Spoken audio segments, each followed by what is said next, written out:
Neo Yokio is a show about Jaden Smith. Nah, I'm just kidding. I wanted to review an anime adaptation of a series I've been hooked on recently. I won't spoil it, but upon doing research for that video, I realized I actually haven't watched that many anime. This is tragic, I know. I mean, of course I've heard of the bigger ones like Naruto, Dragon Ball, I've skimmed through them, but when it comes to watching an anime from front to back, I wasn't really sure where to start. Coincidentally, I remembered that I had a couple shows in my Netflix queue that I never got around to. Yada yada yada, humorous remark, and somehow Neo Yokio ends up in my reviewing headlights. Now, if you know anything about this show, you know that it's been universally panned as one of the worst animes to watch to those who even bothered to watch it. Mixed to negative reviews from critics and avid anime fans, countless negative YouTube videos, and radio silence from its creator concerning a revival following the 7 episodes on Netflix. Now, initially, I was just gonna say this show sucks, do a little 10-minute review and keep it pushing, but after doing some research, reading interviews, and rewatching the show a lot of times, I've realized that Neo Yokio was a more perplexing case than I initially took it out for. Everyone wrote Neo Yokio off as this terrible anime, but they should have given it more credit. Like I said, I've never seen many anime, so take my opinion with a grain of salt. The show has a bit of a cult following, and for every 1-star review I could find, there were quite a few 5-star ratings as well. It's hard to tell who genuinely loves the show and who's hailing it as so bad it's good, but hey, we'll cover that later in this video. But with all the pleasantries out the way, I'm Flux Guys, and let's break down Neo Yokio to see why the show made so much commotion. Neo Yokio was a Netflix original that dropped back in 2017. Its showrunner was Ezra Koenig of Vampire Weekend fame, no idea who this is, not gonna lie, who compiled the show primarily by himself on a whim. According to a Juxtapoz article, Ezra wrote the show to take a break from making what he described as big, serious, and mature music. I wrote the bulk of it out in 2014 to 2015. I remember writing the first episode at a Starbucks in Tampa when Vampire Weekend was still touring for our last album. We were about to play the Big Guava Festival. On one level, I just wanted a break from music. I was burned out after 3 albums. Also, our last album was the big, serious, more mature one, and I wanted to do something fun, dumb, and less tasteful. I also wanted to do something where I wasn't front and center. That's why I refused to do a voice on the show despite some pressure from the studio. Oh, trust and believe, some bad voices slipped into the show, Ezra, but we'll get to that later. So right off the bat, we get the vibe that Neo Yokio was a passion project that wasn't meant to be taken too seriously.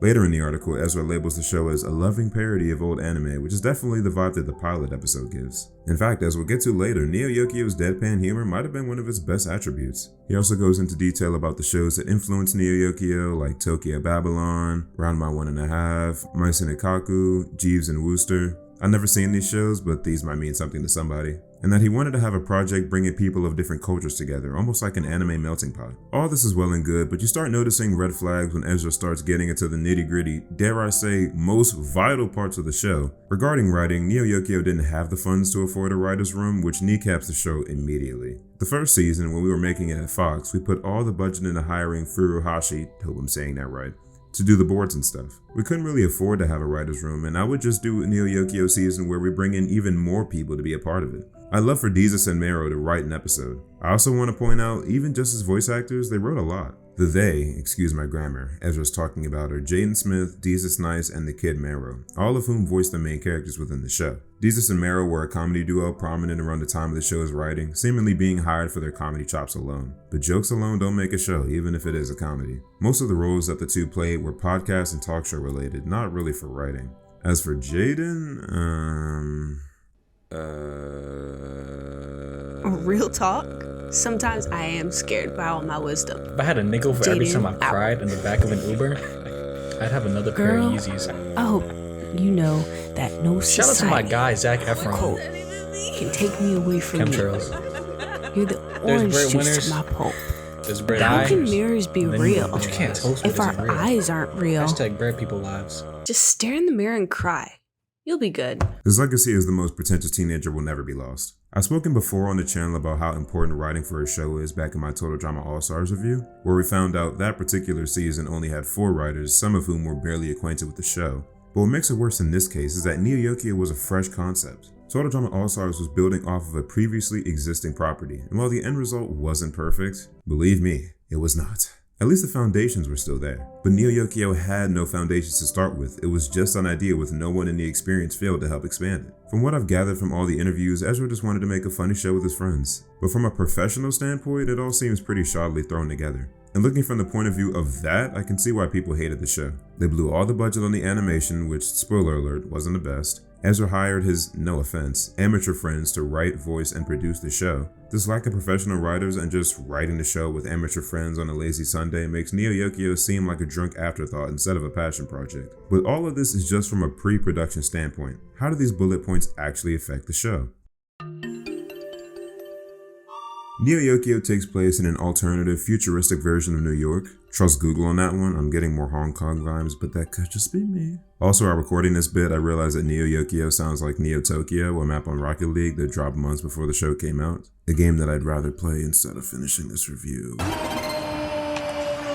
The main character is Kaz Khan, aka Jaden Smith's self-insert, and his misadventures as both a demon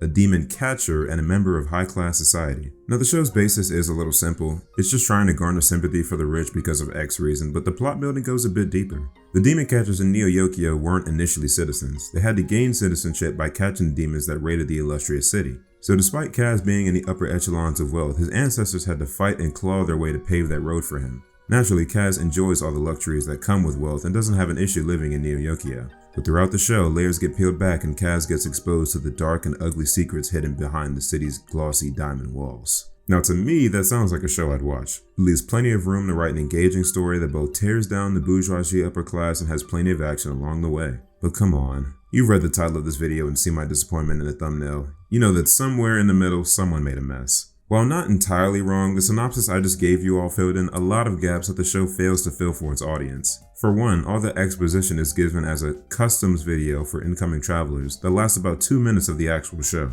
After that, they pretty much ditch any mention of the origin of demon catchers, how long ago they saved Neo Yokio for a better sense of timeline for the world, or why Kaz basically just acts like a rich snob while barely paying attention to the disastrous beginnings his ancestors came from. I mean, I assume the reason was because he's Jaden Smith, but that can't be the reason for everything. And this is one of the overarching plots for the season as well. Supposedly, Neo Yokio is this beautiful city that disrespects its lower class, almost in a French Revolution-esque way. But rarely do they ever show anything to back these claims up. We're just left to assume that, hey, everybody's rich. Obviously something's going on here, guys. The show wants to be a grand statement about the upper class's carelessness, but makes no effort to show why that's bad or why we should care. For the most part, we're just watching rich people do rich people things with few repercussions or changing mindsets. Is Kaz engulfed in the fashion world because he's aware that his family came from nothing and he's cherishing what his former family couldn't? Is he just as shallow as the nobility around him? Seeing as he tosses a 1900s era watch within the first minute of you meeting him, I'm inclined to believe the latter. The lore feels super shallow as well. Kaz has these powers, but the furthest they go to explain the range of his capabilities is just pshoo, lightning bolts and beams. It makes for confusing scenes, like when a group of possessed girls label Kaz as the demon's worst enemy, yet only a tiny portion of the show deals with Kaz interacting with any demons at all. Most of the demonic interactions comment more on the vanity of the city instead of their hatred for Kaz specifically. The opening exposition says that other magistocrats live in Neo Yokio, yet the only people we ever see using this magic are those in Kaz's family, which across the entire span of the 7-episode season is 3 people.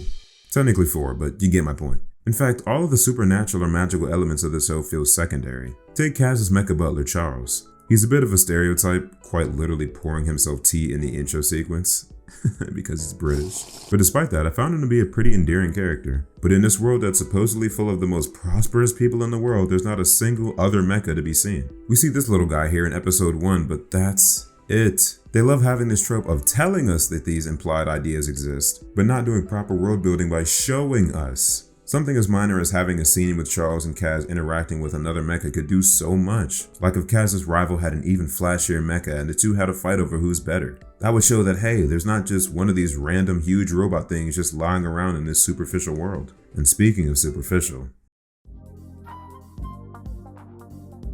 the characters in Neo Yokio, well, they're not very good. There's only about 3 essential characters and only one of them is tolerable from season start to season end. So, in order from least important to most important, I mentioned earlier that these two were brought to work on the show because they were friends of Ezra and because they're funny, and yeah, that wasn't much of an exaggeration. Lexi and Gottlieb don't have any personality, it's just Jesus and Romero ad-libbing all of their lines. It'd be different if the show committed to its original Satire of 90s anime label, but because the show takes itself so unnecessarily seriously, these two stick out like a sore thumb, especially when they talk to Kaz. Their only purpose in the show is to be Kaz's friend. No more, no less. I get that they're a comedy duo, but come on guys, do better. Charles is a robot butler with a vaguely British accent. That's as far as the show gets to go. I'm guessing he was supposed to be that basic because that's the joke, but you have to build on the joke. Just slapping what you wrote on your draft on a sticky note isn't enough to carry the entire show. He's tolerable for the first half of the season, but then they reveal that there is an annoying and gravelly voiced old lady inside of him, and that ruined my enjoyment of the only down-to-earth character. Moving on. Aunt Agatha is one of the series' better characters, though I wish she was given a more prominent role. She's Kaz's caretaker. What happened to his parents? We'll never know. That would actually take writing. It's still a mystery. She's always assigning Kaz demon hunting work to keep the family's money pool afloat. Agatha's usually very demanding, but you can tell she cares for Kaz and just doesn't want to put up with his teenage antics, which is fair. We're to assume that Aunt Agatha has lived in an era where magistocrats weren't respected, and that's why she spends every waking moment trying to chase that bag. But again, listen to the keywords. Assume. As in, they don't tell us. See how not having a solid writing team ruins even the good characters? If they get to reboot the show, we need a better backstory for Aunt Agatha ASAP.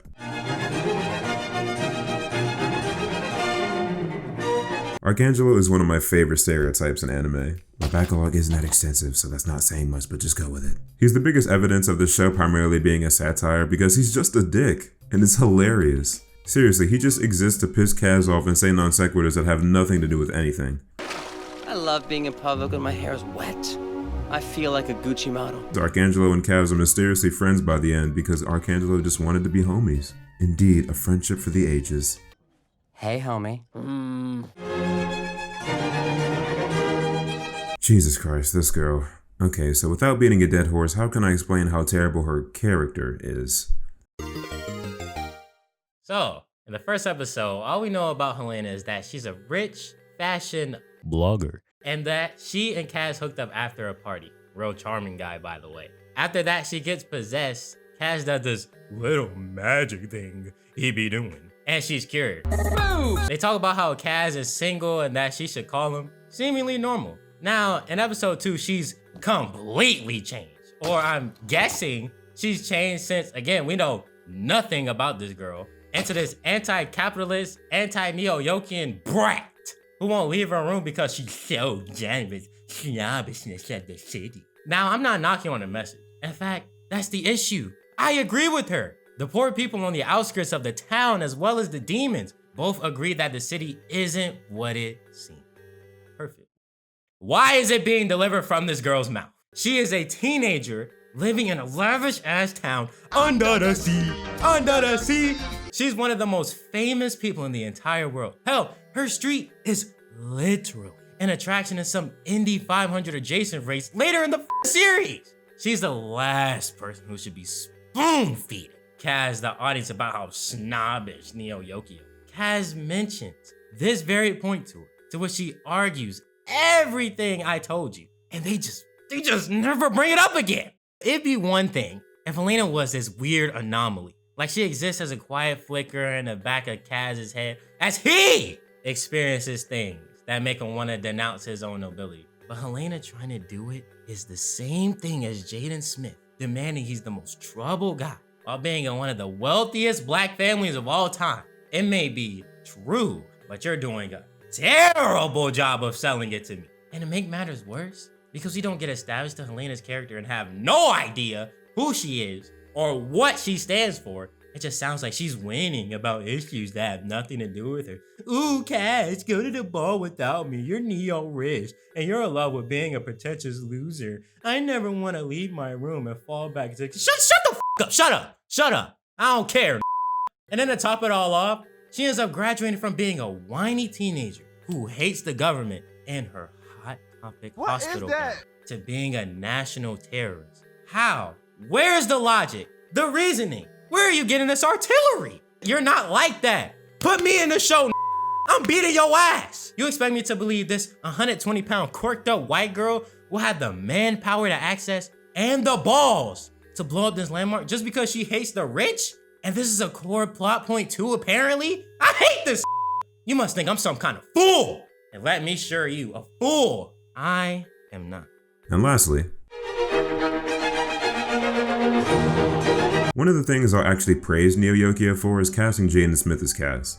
Initially, Ezra was asked to voice the main character since the show's concept seemed to be centered around him. Initially, the people I was working with on the show wanted me to be the voice of Kaz, and I don't think that's because they thought I was a good voice actor necessarily. I think when they read the initial idea, they kind of pictured it more as, oh, this is a Vampire Weekend cartoon and it's about Ezra or something. The only young actor I can think of who I legitimately respect and am excited for and admire is Jaden. They just weren't that familiar with him as an actor because the truth is, when we cast him, it was before The Get Down came out and some of the stuff he's been doing recently. At that point, the acting he was most known for was great stuff, but from when he was a kid.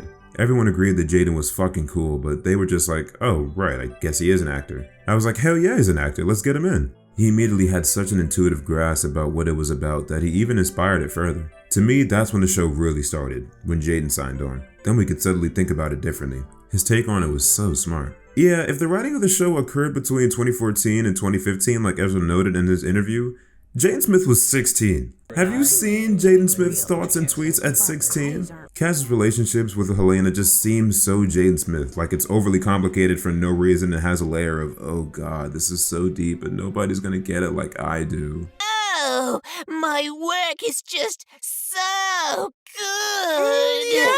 Also, it's funny, seeing as Kaz Khan is in an equal scenario like Jaden, immensely rich, super melancholy, and ultra pretentious. But I guess Jaden Smith's powers are music making, if you can call it that. The best thing I can say about Kaz's character is that he couldn't have a better voice actor. Everything that I see in Kaz, I can see in Jaden. The only minor downside to that is that Kaz is a terrible person. He's selfish, self-serving, snobbishly rich with only the slightest hint of self-awareness about anyone's feelings that aren't his own. All these things could be forgiven if by the end of the season, Kaz made some kind of effort to be a better person. But again, because there's no writer's room, because they couldn't decide if this was a serious anime or satirical parody, and because this first season only had 6 episodes to pan out, Kaz's personality for the second half of the show is delegated to just doing whatever the plot needs him to do, or just being an asshole whenever it benefits him. And then there are the background characters, or should I say the NPCs walking around Neo Yokio with their WTF value set to 110. You have this museum curator whose only purpose is to whine in an Urkel-esque pitch. For the love of God! This pop star girl who looks like an IMVU preset and comes from the most made-up city I've ever heard. From North Kakalaka. As previously mentioned, this old lady inside Charles was one of the most annoying and unfitting voices I've ever heard. Do I sound like fucking Charles? This judge-type guy who unironically gives one of the best and worst lines on the show. Good thing I brought my vape. And of course, the most outstanding minor character on the show, the giant Toblerone. I'm hamming it up for dramatic effect, but trust me when I say that none of these characters are memorable or significant in any way. And the ones that are, I wish weren't in the show at all. The background characters have the same issue as the main cast, that being the show constantly blurs the line between satire and being serious. They'll have someone like Susan Sarandon or Steve Buscemi giving some very nice voice acting. Like being totally serious, some of the voice actors of this show are star-studded for a reason. And then we'll have bits like this. I am not your waiter, sir, but I will let him know. Or this. Oh, hey, Kaz, it's me, Saver. Sometimes I pretend to be my own secretary. It's just a silly thing I do. And I'll get reminded of how amateur the show really is. And speaking of amateur... oh boy, the audio and animation. It's definitely animated with sound in the show, but that's not really saying too much, is it? Hell, the Razer mic that I used for my videos might have been more high budget than the Dollar General setups they had on hand. I won't say too much about the animation since, again, I haven't seen that many animes before reviewing this show, but it feels very stiff. Mostly stills with only the mouth moving, which would make you think that they spent most of the budget on the fight scenes, of which there are, count it with me now, 2. Good job, guys. I'm really proud of you. But hey, as we established earlier, it doesn't seem like they were all too concerned with the demon fighting storyline in the first place. None of the character designs feel too special either. It's like they use those free avatar makers from way back when. Everyone on the show looks as original as a Bart Simpson profile in 2017. Now getting to the voice acting. Dear God. Because the show still can't decide if it's satire or not, the voice acting ranges from excellent, with people like Aunt Agatha and Aunt Angelo, to decent, with people like Kaz and Charles, to damn near unlistenable, like Lexi, Gottlieb, Helena, and most of the background characters. For Lexi and Gottlieb specifically, I'm not sure who was giving them vocal directions, but half of their lines wouldn't be so bad if they didn't talk so fast and blur all their words together. Even the audio engineering feels off. A lot of lines sound like they were recorded in a hallway instead of the context of the scene. Hey, Jeffrey, why can't you be more like your dandy-ass cousin, you banana? I was getting past him. No way. Good luck. You could pretend to be the Russian, and Helena can hide in the nose cone of the car. That's brilliant. No, it's not. Like, seriously? I know the production team didn't have a lot to work with, but I've seen middle school projects with less mistakes. Hell, my videos have better audio than this show. Okay, maybe I'm being a bit too harsh. One of the few redeemable things about Neo Yokio is its soundtrack. Since Kaz is a member of high-class society, a lot of scenes will have this lush, elegant music playing in the background. It's not groundbreaking, but it's a nice touch in the earlier episodes. I'm not sure how to segue into the next point.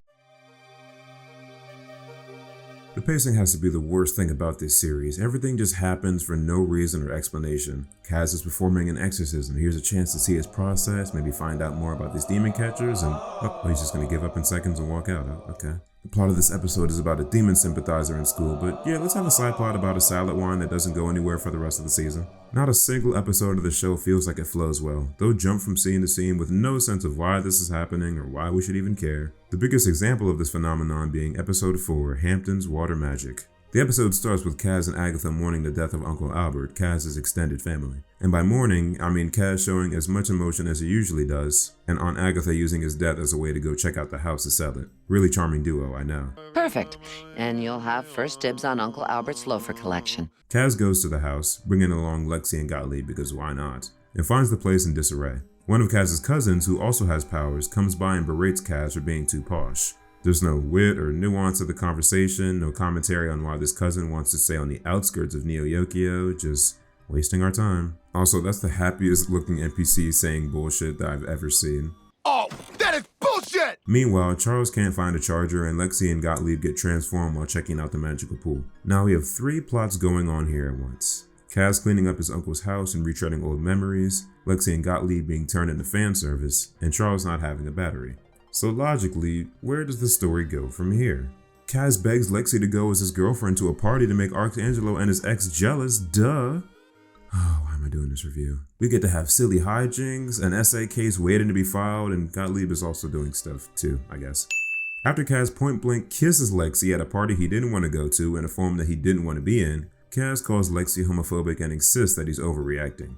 Just wanted to kick it up a notch for Kathy. Man, I don't care about Kathy, man. Forget Kathy. You can't just go around making me your prop, dog. Dude, I'm just taking advantage of this temporary transformation. I don't want you kissing me, son. Lexi, you sound like a real homophobe. It's not funny, it's driving the plot nowhere because, again, this scene isn't related to any of the previous 3 storylines we just established. Why do we care about Kaz trying to make his ex jealous? What does this party have to do with anything? Kaz's witty remarks get him thrown into a pool, which I guess is supposed to make the audience feel bad for him, but all I feel is elation. This character who's done nothing but think about himself all episode and all season finally gets some kind of karma. Kaz returns to the house without the battery for Charles, just as an insult to injury, and goes to sleep. When he wakes up, his cousin comes back and transforms Lexi and Gottlieb back into their bodies. Also, Kaz finds out that the cousin transformed the uncle and that he's not really dead through a long sequence of convoluted events that he eventually thought would get him the family house. Also, Charles and all the mechas are piloted by unfittingly voice casted old ladies. Good to know. And that's the end of the episode. Now keep in mind, this is episode 4 of 7. We've already established that Kaz is in the upper class, but not upper class enough to garner the respect of his peers.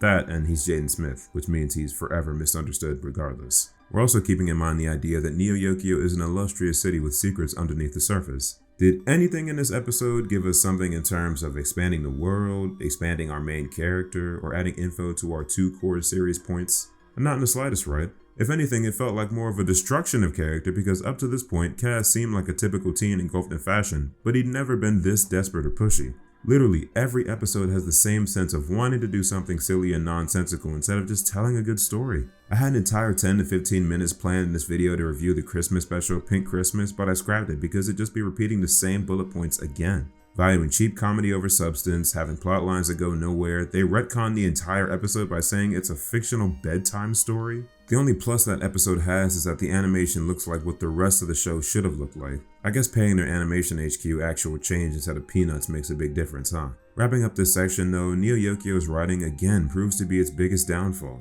Having bad plot points and then just mentioning in story that you have bad plot points isn't good writing. I find myself not caring about anything happening in a given moment because most of the characters in the universe don't care either. And if the people watching your show can't find any value in it, then who's the show really for? I know the title of this video may seem confusing because so far it just seems like I'm ragging on the show. I thought the video was supposed to be in defense of Neo Yokio. What happened? But now we're at the part of the show that I enjoyed, or didn't enjoy. It's complicated. The main reason that fans of the show label Neo Yokio as a parody of anime other than bad writing disguised as clever satire is the nonsensical quotes the show is given. Of course you guys might have seen the big Toblerone mentions and the Remembrance vaping scene, but there are so many other instances of deadpan voice clips that honestly kind of work. What are you doing after school? Come to my apartment, we can get high and have a fashion show. Well, it's a tad awkward to talk about it because she seems a bit possessed. It's so out of character for her. Don't get me wrong. I'm very touched by your dedication to your dead wife. Oh, hey, Kaz, it's me, Sailor. Sometimes I pretend to be my own secretary. It's just a silly thing I do. What's up? Oh, Archangelo, what do you live here? I wish I lived here. Kaz, I gotta go. Snacks are ready. Meeting your aunt for lunch. I love how important family is to you people. As I expected. Just the perfectly normal jewel-encrusted skull. People just can't get enough of other people standing on a red carpet. Demon be gone from the Chanel suit. Coco Chanel, may her memory be blessed. And those are just a few gems off the top of my head. If Neo Yokio excels at anything, it's absurd comedy. But it comes with the double-edged sword of realizing that they sacrifice having a good plot, interesting characters, literally everything else just to have these scenes. Don't get me wrong, I think these scenes are funny, but only out of context. In context, half of them make no sense and purely exist to be made fun of. We're laughing at how bad the show is, not how good the writing is. If Neo Yokio was a wholly satirical show and these scenes were intentional, I could see it having a more consistent fan base. The audience is split between both ends, people who think the show is well written and directed, and those who only rewatch to look at the logical fallacies we've addressed thus far. As for me, I find myself somewhere in the middle. I don't think I'll ever tune back into Neo Yokio when I finish this video because I just don't think it's a good show. But I can't deny that deep inside the mess and rubble, there's a genuinely good concept for an anime. As it stands though, what we got is what we got. Sometimes all we can do is live with what we're given. God, now I sound like Kaz. Overall, Neo Yokio is just a mess. There's a good base concept with demons and fighting the snobbish upper class while being a part of it, but the show would rather lollygag around and be a low-stakes random comedy than actually tell a focused story. The only fleshed out characters are Kaz and Agatha, and even then they're the same at the start of the show as they are at the end. If I had to give the show a score, I'd probably give it a 5. Pretty underwhelming, right? Despite everything I said, I can't be too mad at the show. They tried their best with the little they had, and well, that's about it. Ezra's been pretty hush-hush on his social media, and there hasn't been an announcement about Neo Yokio since Pink Christmas came out, but that hasn't stopped news outlets from posting about a possible new season. While I doubt the show will see the light of day again, Vampire Weekend isn't currently touring, so there's a chance that Ezra might hop back into the show and do more writing. Until then, all we can do is wait. What's up guys, Flux here. Hope you guys enjoyed that video. Wow, it was longer than I thought it would be. Huge shout out to my friends Antonio, Kayla, and Ian from ft.ToadMafia for being in this video. Their socials and such will be in the description. Huge thanks for them being a part of this video. It was really fun having a bunch of different voices. So yeah, I'm very tired trying to get this video out for hopefully Christmas. This is me recording Christmas Eve, hoping, praying to God that I can get it out on time. If I do and this gets out on time, Ian, any notes? We will post more videos, I promise. I need to get a new computer so I can actually edit videos on a good editing software. Once I get that new computer, it's over. I'm gonna try to edit some more, but we're gonna drop videos, I promise. I bet. With that, this will probably be my last video of the year. So Merry Christmas and Happy New Year, you guys. We made it. I've only uploaded about 7 or 8 times, but don't worry, we'll get that together. 2024 is the year of the Flux Pack. That's y'all now. So thank you for all your support. Total Drama videos coming soon whenever they drop the season. And yeah, thank you guys again. And that's all I got. Enjoy the rest of your day.